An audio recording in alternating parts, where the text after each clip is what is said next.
But yes, basically, that's some of the things we need to do now. On a happy, fun note, how did this even come about? This idea, this concept of democracy and sustaining the voice of the people. You wouldn't believe me if I told you. One night.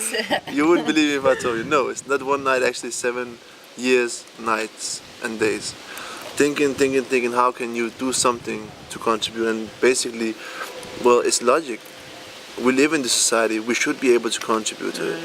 And basically trying to avoid any people abusing it. If you have anything that few people have, not abusing, but they might make some mistakes. You had the kingdoms in the old days, and he had some 10, 20 advisors. Then you had the democracy, they had 200, 300, 400. Now I think is the time for people also, because I mean the level of education, the level of understanding, the level of tolerance, the level of all this is so high these days that you can have actually the majority making decisions that might even be better suited for them than 179 can do. So it's actually a step in the evolution, a step on in the evolution, I would say. So yeah. So it was the democratic founded evolution through you, Papa.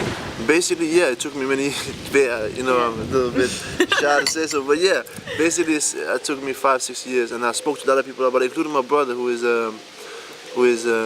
read Roskilde University politics and stuff like that, and he told me, well, I don't think you're gonna make it. A lot of people told me, a lot of people who have actually expertise in politics and this said you can't make it. This is impossible. People will never. But somehow I felt if I didn't try it out, and I had kept the faith in it because I knew that this was needed for a sustainable future. For a sustainable future, we need people to be more active, to have more say and have more influence in the decisions that they're going to take. So you're completely committed to it for as long as it takes, and it's not just a 1-year project or a 2-year project? No. I mean, I've been committed to 7 years. I should be able to continue now. It's a wrong time to step back now, I think. As Babak said, everyone wants peace in the world. So I don't believe that this wouldn't work, because everybody is ready. So if they say otherwise, don't believe it. Yeah, that's correct. The thing is that if you ask, and this is very, very actually, it's a funny time, if you ask all the people in the world whether they want peace or not, you will have 99.9 saying we would like peace, we would just like some basic living circumstances, we don't like war, we don't like killings, we don't like crime, we just like to live a good life. So you could ask yourself, how come this is not the case currently? And maybe it's because the decision takers, maybe it's because we don't have the influence to create this circumstance where we can have peace, where we can have joy, where we can have just basic needs and fulfill our human rights and stuff like that. So basically, this is actually the offspring, because I said it was what kept the faith was that people want peace. Majority of people want peace. Majority of people want love, want basic needs to be fulfilled and have a good life, kids, family, school, education, work. This is what basically what we all want. And this project could actually help to facilitate it could, that. But the question is, how come we don't have this? And we have almost all the opposite, but we don't got this. And maybe, as you say, this project can help with the contribution of the people's influence to create better circumstances for each and all of us. Just a small last question on a technical aspect. Some people don't really know how to use software, things like that, and they're not very educated or up to a certain level. Will you have any kind of training, outreach training for those people who would like to express their opinions and perhaps should also be included in this general public voting, to explain how to use this? Yes, because of limited funds, we cannot go and train any individual. That would be something, if we get a lot of funds, more funds, we couldn't be able. But we do have a help and explanation of the tools on the sites coming up that will explain people how to use this, basically in words, what the different functions are, how to click on, how to log on. But I think you would need some basic know-how on how to use a computer. Like a YouTube video explaining how Yeah, to go on the site. That would be definitely, yeah. And also we have some pages explaining how to use this. But basically all the functions there is basic functions. It's nothing new. If you know how to use Facebook, you would know how to use Fokevalg as well. Can a person go on with an assumed identity? A person can go on with assumed identity, and you can choose whether you want to log on with Den ID or you want to log on without Den ID.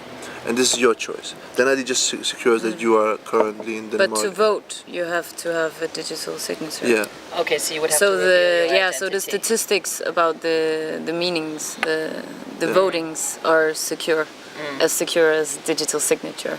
Yeah. So, for example, asylum seekers that might want to contribute, they would have to go through reveal their identity. It's not about revealing identity. You need a Den ID to secure that you are a voter, and currently a registered voter in Denmark. Because I mean, the whole basic idea, in order to defend this, because the basic idea is to get influence through this, and if you want to get influence, you will have to tell the people your voters said this and this, not the people from Iran or somewhere in this world can go on to Fokevalg, translate it, and then make decision and influence Denmark. I mean, any country needs the voters to be influencing, because this is currently how it works, and we gotta respect that. So we want the current voters to have that opinion saying. Would there also be, sorry to interrupt, no problem. A place for, let's say, asylum seekers and people who are not registered to vote There will to voice be. their comments about these Actually, things as currently well? we're thinking about either to let them vote, but then separate these two results, or to just let them. Because the thing is that we need the influence. This is basically just the whole concept of it is to make it easier, more time efficient, more within reach to have influence on the politicians. And if you want to defend that to the media, to the people, to the politicians, you have to also secure that people voting is actually current registered voters. I mean, it's very basic, and this is something that we didn't create, so we guys gotta respect that, and that's what it is. But also, we hope so. We are currently thinking what to do in this case. We don't have. Because their opinion is very important As anyway. well. Because these are people living in the country, even Exactly. though they don't have the right to vote. It's very important to know what these people think. Exactly. So it's a little bit dilemma. We would say that. I mean, we would like their vote, but we gotta respect that if we have to have influence, we need the registered voters.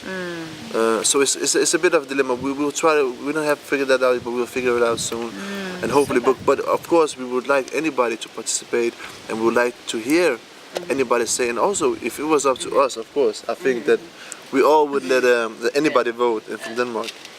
But in order to have the influence, we need the registered voters, because these are the people voting for the representative democracy. These are the people who represent, the politicians represent actually them.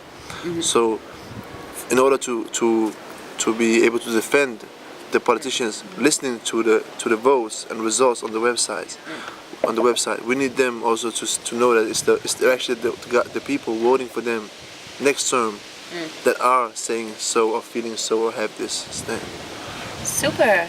Well, thank you very much. You're And welcome. Anything else? Are you all Yes. excited and thrilled?